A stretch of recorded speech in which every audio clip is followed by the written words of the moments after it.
Started guys. So this is all about the 5 simple steps to your first deal. And let me see if I can add in my thing. It's not letting me, no problem. I'm going to keep rocking here, guys. Okay, so 5 simple steps to closing your first wholesale deal. Doesn't necessarily have to be a wholesale deal, but that's typically where most people start in this business. They start in wholesaling real estate, and it's a good place to start. I recommend most of my students to start there. You don't necessarily have to start with wholesaling real estate, but it's going to be a great place to start, and I encourage people to start that way because there's a lot of things that we can all learn from the wholesaling real estate. Um, from all the things that we do when it comes to wholesaling real estate, as well as the processes that we go through to make ourselves become better investors for other types of real estate investing. All right, so let's jump on in. We're going to try to keep this training around maybe 20 to 30 minutes. It's going to be short and sweet, but it's going to be very, very helpful to anybody that is brand new in this space. All right, so really quickly, a little bit about me, guys. I'm David Dodge. I'm the discount property investor. I'm out of St. Louis, Missouri, and I invest in the surrounding areas. In fact, today I am not in my office. I'm in my car because I got stuck at an apartment building dealing with a bunch of contractors all afternoon, and I didn't have time to get back to my office. So we're just going to do this here in the car. No problem. Happy to help. That's the plan. But again, I'm out of St. Louis, Missouri, and I typically buy and sell about 100 houses a year. Typically, I buy 100 houses a year, so we'll do about 150 transactions, give or take. I currently own, and this is actually outdated. I own 122 rental properties. I need to update my slide here. But I love rental property investing. I've closed over 700 wholesale deals just in the last 8 years. And I typically have 5 to 10 projects going at any time between wholesales or burr projects for rental properties or a couple fix and flips. It just kind of depends. But, I typically have anywhere from 5 to 10 projects going at any time. Sometimes you might catch me with as many as 12 or 15, but I like to try to keep it typically between 5 and 10 projects. And I love teaching people how simple it is to flip houses. Like, I truly love it. It's one of my passions that I'm trying to be better at, to do more and more, educating and teaching. And this is just one way for me to, help and educate and give back, guys. On the right side here, you can see a map of St. Louis, and there's our pins for every house that I have flipped in the St. Louis metro area. You can see it's all over. Doesn't necessarily have to be in one particular part of town. I do North County, I do South County, I do West County, I do North City, South City, you name it. If there's a deal, I'm all over it.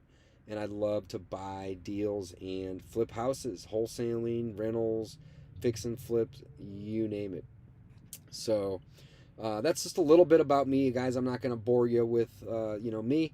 But I've been doing this for almost 20 years, and I've been doing it full time for almost 10. And I just absolutely love real estate investing. It has literally changed my life. It has made me a millionaire. My business brings in somewhere between $35,000 and $40,000 passive a month in profits. And I just want to give back and share and show other people that there's a possibility out there for them to do the same. All right, so the 5 steps to closing your first wholesale deal is pretty straightforward, and we're going to break down each of these steps.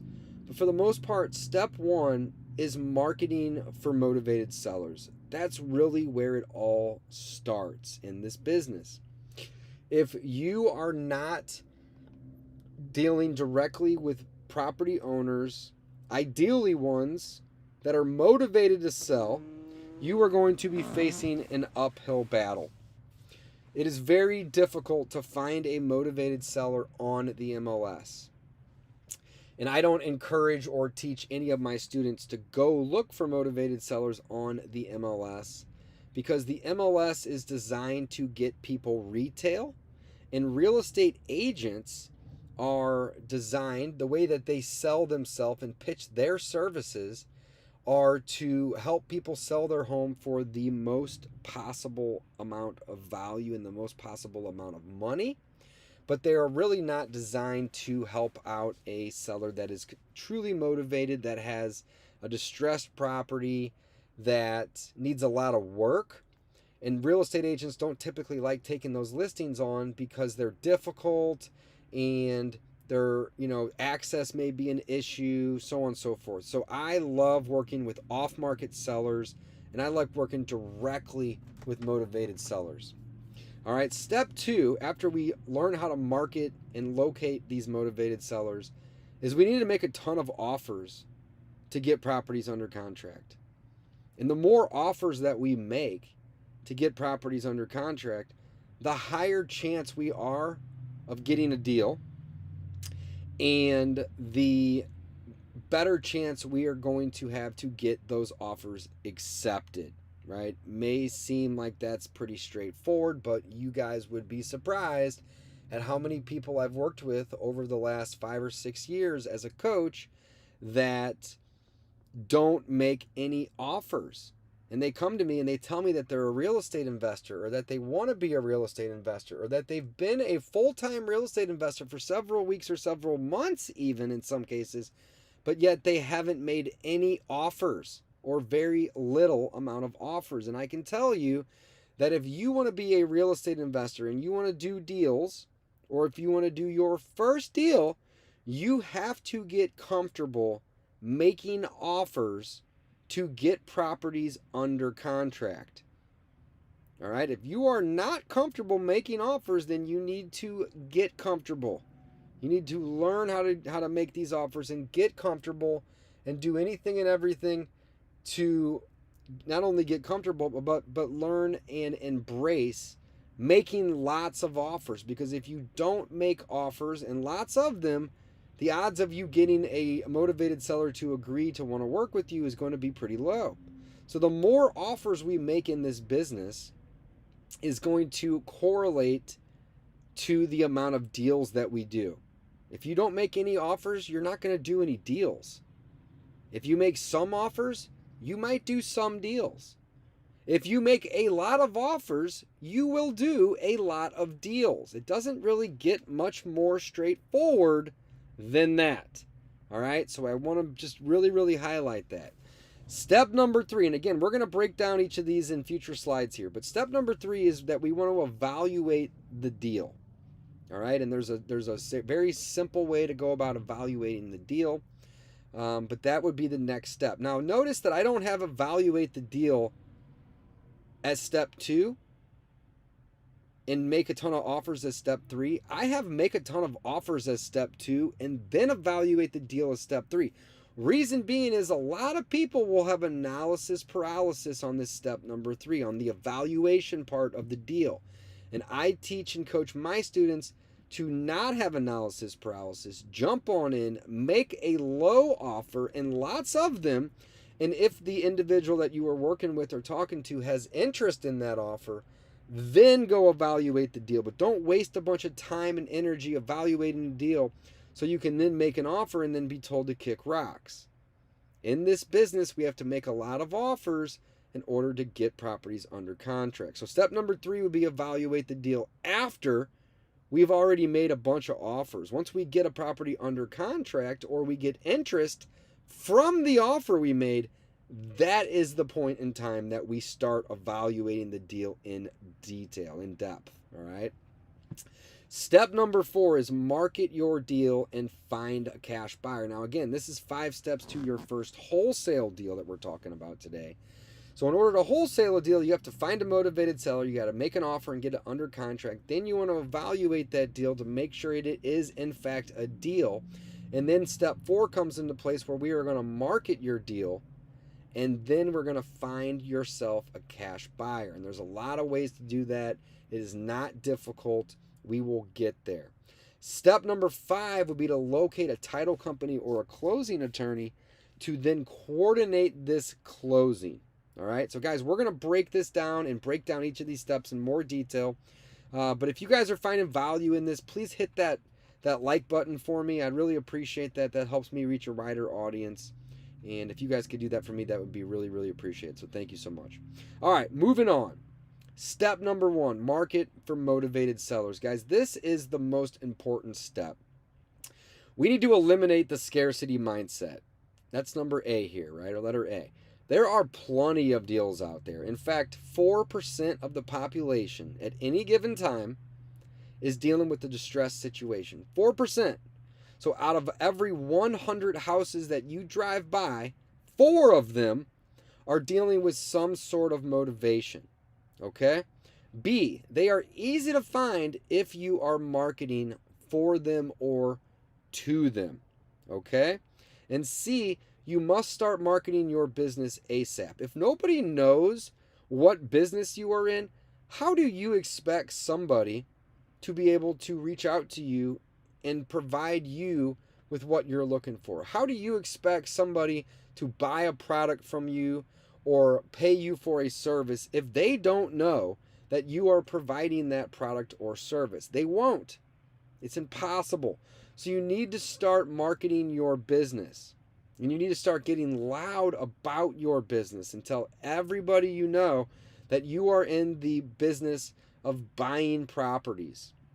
All right? It is very, very important. All right? Now, there's different types of ways to market to motivated sellers.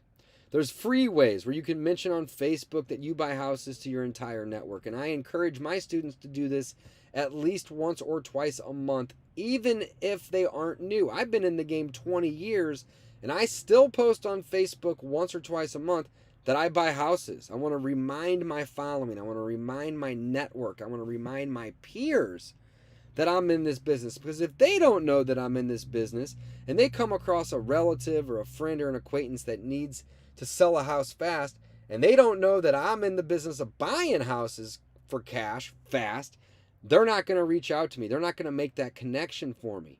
And free leads are my favorite leads because they're free. They don't cost you anything. So mention yourself on Facebook or other social platforms, network. These are all free ways to market your business. Now you have C2, you have inexpensive ways, right? And you can do so by marketing your business by putting out bandit signs in your neighborhood, or you can post on local classified ads. And then you have C3, which is also inexpensive, but it may be a little bit more expensive, but you can pull lists online. Vacant houses, absentee-owned houses, some of these types of motivation that we're looking for. Maybe people that are dealing with death or divorce or disease, or have a vacant house or an absentee house, or maybe they're a tired landlord. Maybe they're in pre-foreclosure, or they're dealing with foreclosure. Maybe they have taxes that are due. Maybe they have code violations. There could be a lot of different lists and reasons for motivation, and we can pull a lot of those lists. We can cold call them, we can cold SMS, and then we can D for D or drive for dollars. And driving for dollars is actually one of my favorite ways to go about marketing, because I'm creating my own list when I'm driving for dollars. It's not a list that I can go online and pull. It's a list that I create. But the benefits of creating your own list are that it's unique to you and you alone. I can't go online and pull a list of somebody else's driving for dollars. That's their list. When you drive for dollars, you are out looking for distressed properties, and you are creating your own list. So you can cold call, you can cold SMS, or you can drive for dollars. Now, there's also some more costly ways, like direct mail or pay-per-click advertising. You can also advertise on a billboard. You can advertise on the radio. The more you spend, the higher quality of lead you will typically receive, but that is not always the case. Sometimes you can get really high quality leads from free methods of marketing or very inexpensive methods of marketing. Just know that you are not going to typically get consistent high quality leads unless you are doing some sort of high quality marketing. Pay-per-click and direct mail are two of my favorites right now, and I highly would suggest you look into those if you want to get serious about this business. If you don't have a big budget, because both of those are going to require money to advertise, cold calling, cold SMS, driving for dollars, bandit signs, networking. These are options that you can take that are going to be much more cost effective. But at the end of the day, you are going to need to spend time. So, guys, one thing I just want to mention here is when it comes to marketing, I'm sorry I got bad light, I'm in my car here. But when it comes to marketing, it's either time or money, right? You're going to either spend time telling people about your business and hoping that they are motivated and want to work with you, or you are going to spend money to put your message out into the universe so people will see that message and they will call you or go to your website and fill out your form. All right? Marketing is nothing more than a fancy word for getting people on the phone. So don't overthink it when it comes to marketing. All right, back to our slides here. Okay, let's move on. So marketing for motivated sellers is so incredibly important, guys. I cannot stress this enough. You don't have a business if you aren't marketing it, because nobody will know about your product or your service. So you have to understand that this is a marketing business. Real estate investing in general, in my opinion, especially wholesaling, guys and girls, is a marketing business before it is any other business. So keep that in mind. So step number 1 is you need to learn how to market to motivated sellers. All right, step number 2, guys, make a ton of offers and get properties under contract. We talked about this already. Let's break it down. All right, A, offer on every single call or lead that you get no matter what. Whenever somebody calls me and says they have a property that they want to sell, I say, great, I'd love to make you an offer on it. I'm going to look at a couple things online like the Zestimate, maybe the size, the square footage, maybe the location of the, where the property's at. And then I'm going to make them an offer right away. I'm not going to hesitate. I'm not going to try to, go do a bunch of due diligence and have analysis paralysis. I'm going to make an offer right away. And typically what I'm going to do is I'm going to make an offer anywhere between 50 and 65% of what Zillow says it's worth. Yes, you heard that correct. Typically speaking, I'm going to make my first offer between 50 and 65% of what Zillow says it's worth. That's referred to as the Zestimate. I don't need MLS access to make my initial offer. I don't need any, fancy software. I don't need anything other than Zillow, which is free. And I'm going to basically cut that Zestimate in half, and that's what I'm going to offer out the gate. Now, most individuals aren't going to take that offer. They're not going to like that offer. But if they are a motivated individual and they're dealing with some sort of distress situation in their life, that offer will be very appealing to them. And also, speaking on this very topic here, if you are trying to get a property under contract and you're only getting a 10 or 15% discount on it, you are going to have a very difficult time wholesaling that, because when it comes to wholesaling a property, you got to buy it at a great price and turn around and sell it to another investor or wholesale to another investor at a good price. But if you're not getting a great price, you're not going to be able to wholesale it. That's going to be an uphill battle. So you got to make an offer on every single lead, guys. B, if you don't make an offer, you're never going to get a property under contract. We kind of talked about that briefly, but it is so incredibly important. If you are not making offers on properties, how do you expect to ever get any of them under contract? You got to get comfortable making a ton of them, and you got to get comfortable making a low amount.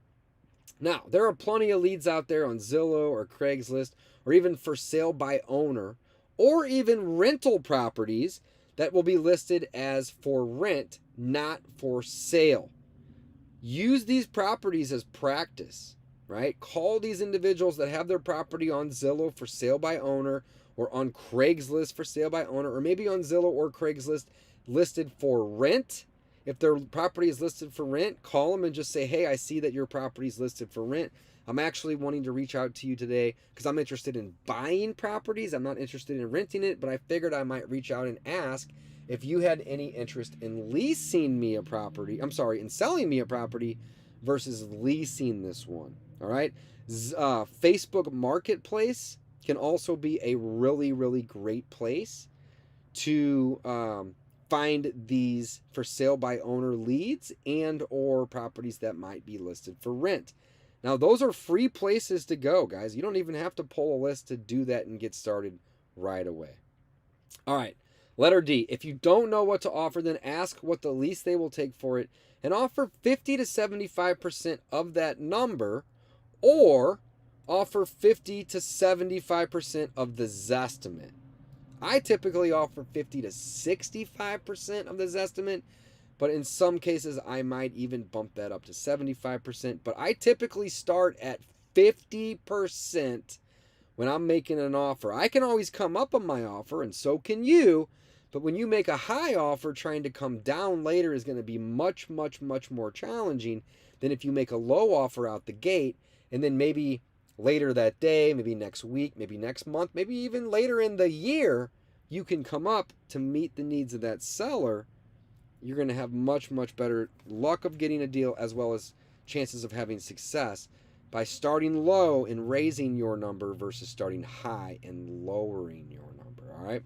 Letter E, follow up on those offers, guys. I think this kind of goes without saying, but when you make an offer to somebody and they tell you, no, that offer's not going to work, don't just move on. Make a note somewhere. Use a CRM. Use a spreadsheet.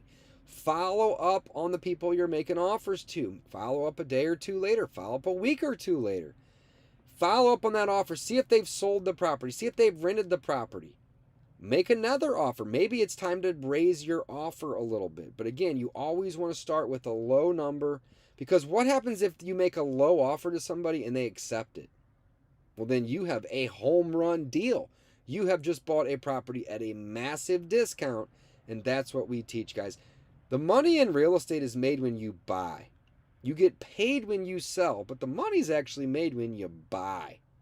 And then letter F here, keep following up and then follow up some more. It is so incredibly important. The money is made in the follow-up. The riches are made in the follow-up, okay?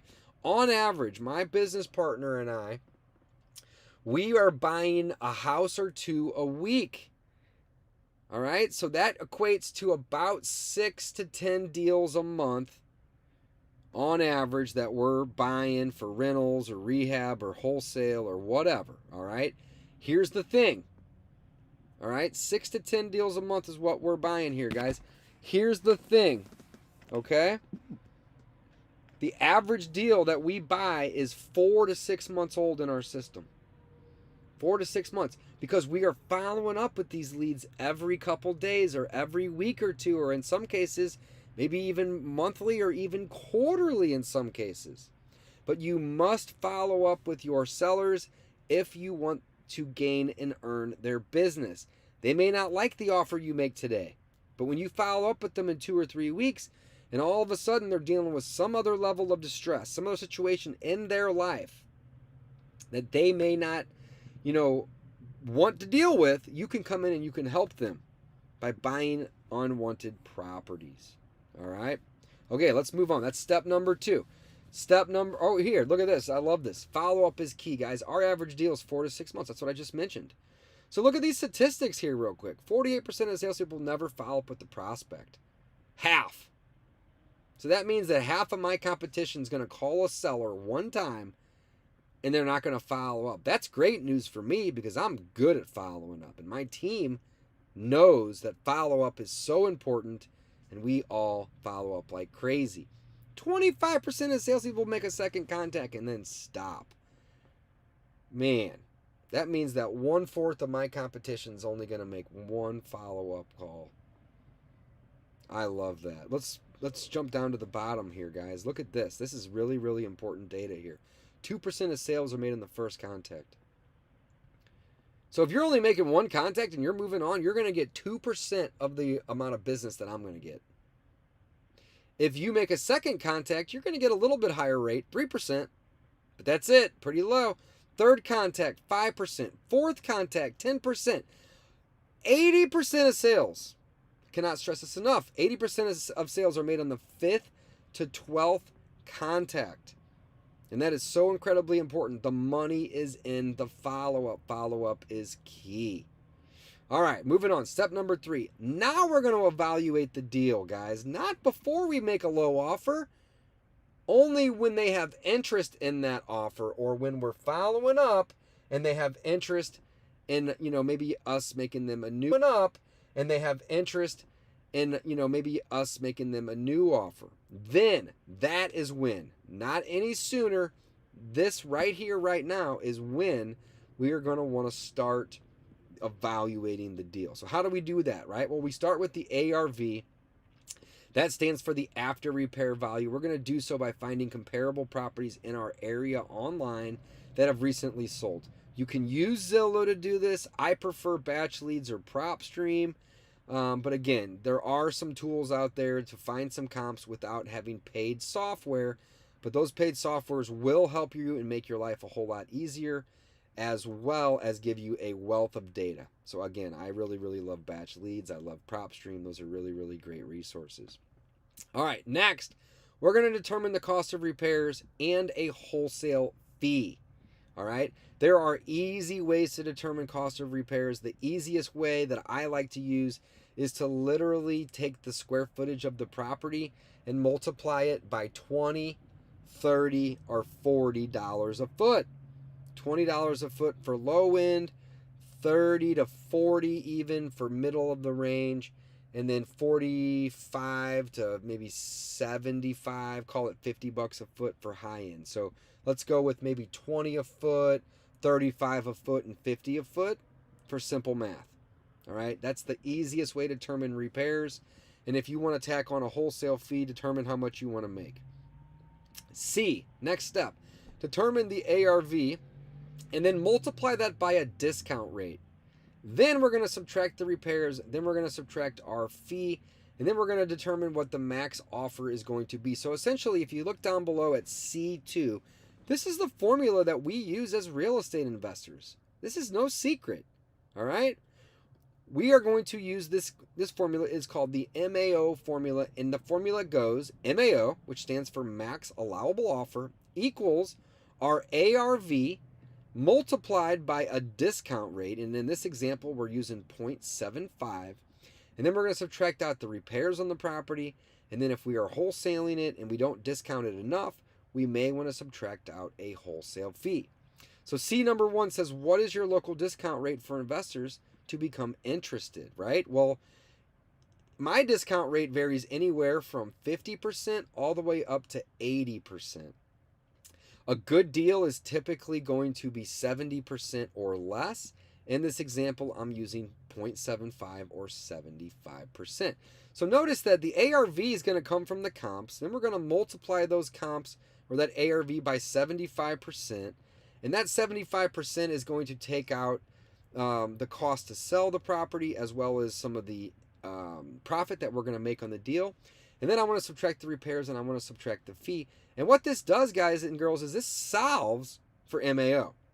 So what we are actually doing with this formula is we are trying to determine the max allowable offer, the MAO. Now, if we move on to C3, do not start with MAO, start below, as this is the most you are going to be willing to pay. So what does that mean? Well, if I determine that my ARV is $100,000 and I multiply that by 0.75 or 75%, that's going to give me $75,000. Let's assume that my repairs are $10,000. That moves me down to $65,000. And let's assume that I want to make $10,000 on this deal. So my MAO I've just solved for $55,000. Well, guys, that's the most I could be willing to pay this property owner, $55,000. So if I start with $55,000, I have no wiggle room, zero wiggle room to wiggle up and adjust my offer up. So what I'm going to do is I'm going to make a note that my MAO, my max allowable offer, is $55,000, but I might start at $40,000 or $45,000 and see if they are interested at that number. Again, if you make a low offer out the gate and they accept it, like let's look at this example for a second. If the most I'm willing to pay is $55,000, but I offer $40,000 and they accept, that's $15,000 less than I was willing to pay. That's a home run deal. So I always want to use a number lower than my MAO, below that number, and then I want to use that wiggle room to negotiate up over time. Now, some people might say, well, how much time? Well, it depends. Maybe it's an hour. Maybe it's a week. Maybe it's a month. Maybe it's 2 or 3 years. It depends on how long you're going to follow up with that seller and how motivated they are or become in the future. So guys, evaluating the deal isn't rocket science. Don't let this stop you or slow you down. Use this formula. It is not difficult. You're just going to want to be able to find good comps in the area to start, because that's where this formula starts. It actually starts with the ARV, and we're solving for the MAO. So that's number 3, the evaluation process of the deal. Step 4, you're going to market that deal and you're going to find a buyer.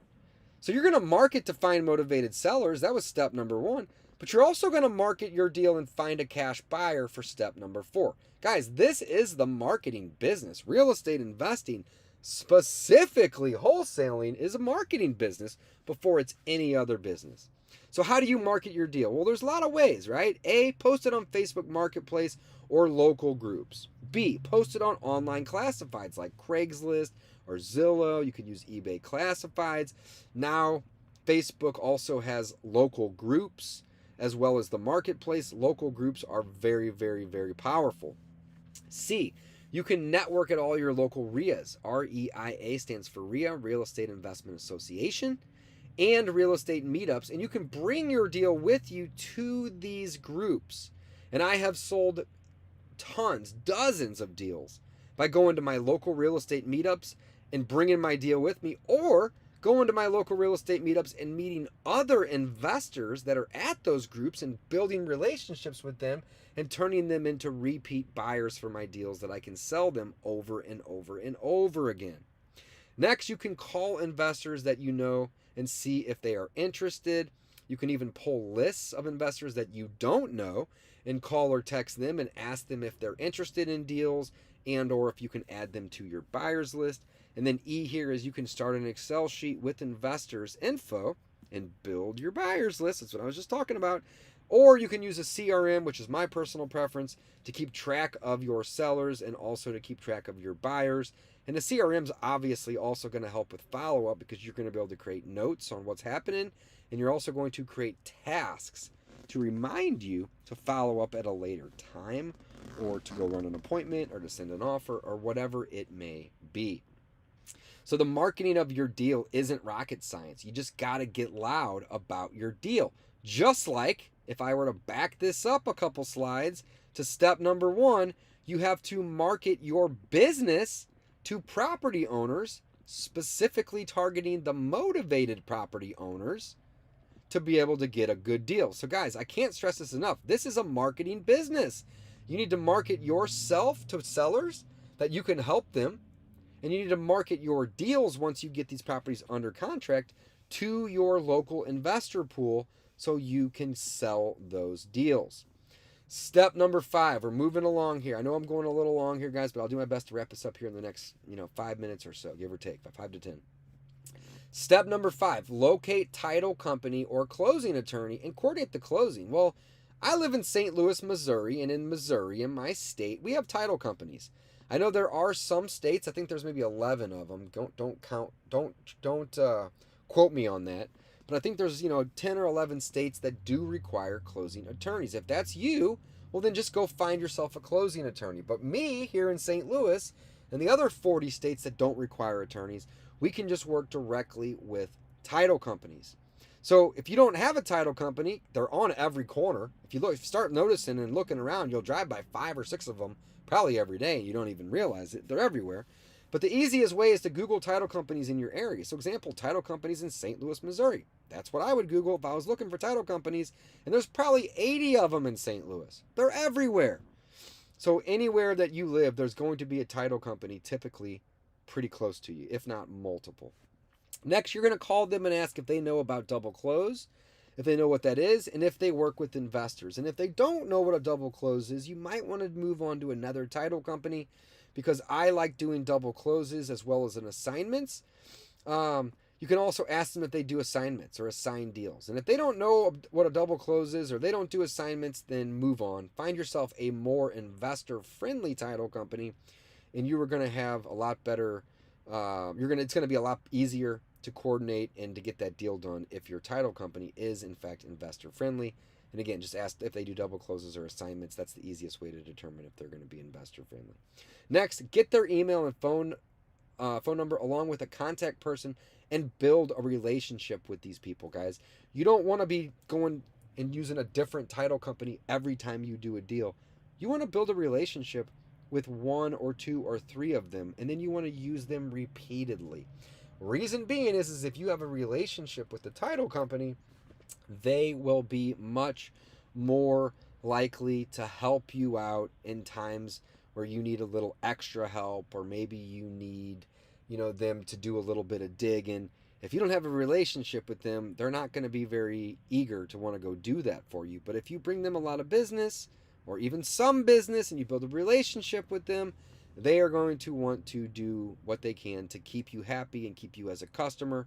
So I cannot stress this enough either. This is all about relationships with your buyers, with your title companies, even your motivated sellers. So build a relationship with the title company or closing attorney as needed, and it's going to help you guys down the road, but also right away on your first deal even too.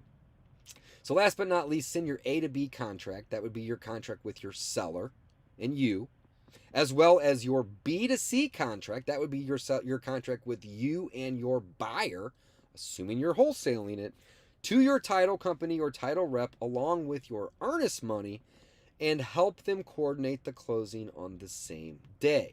Now again, there's a couple different ways to do a closing. You can do an assignment, you can do a double close, but I typically like to get my both of my contracts to my title company with my earnest money, and then from there I'm going to figure out if I'm going to be assigning the deal or I'm going to be double closing it. It just kind of varies depending on the deal.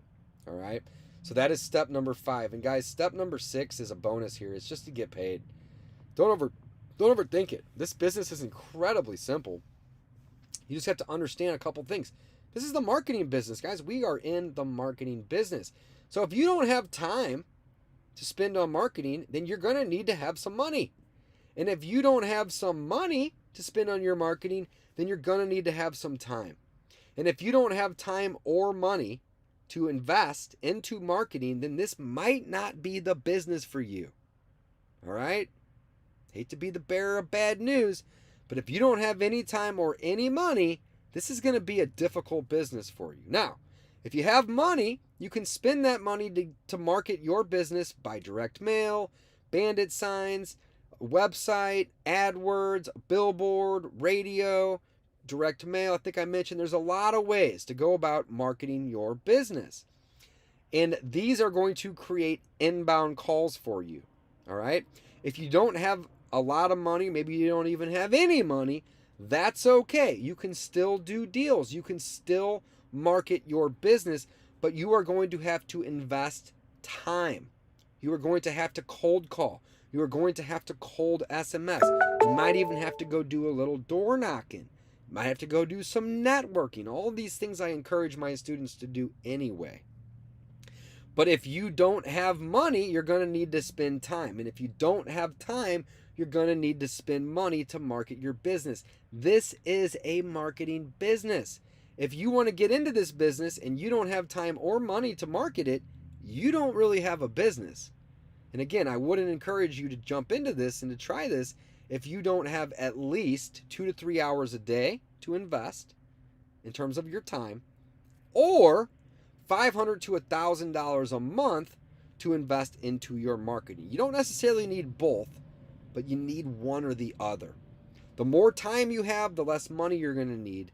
The more money you have, the less time you're going to need to spend. It's one or the other, though. All right, I don't want anyone to walk away from here and think that they can do this with no time and no money. That's unrealistic.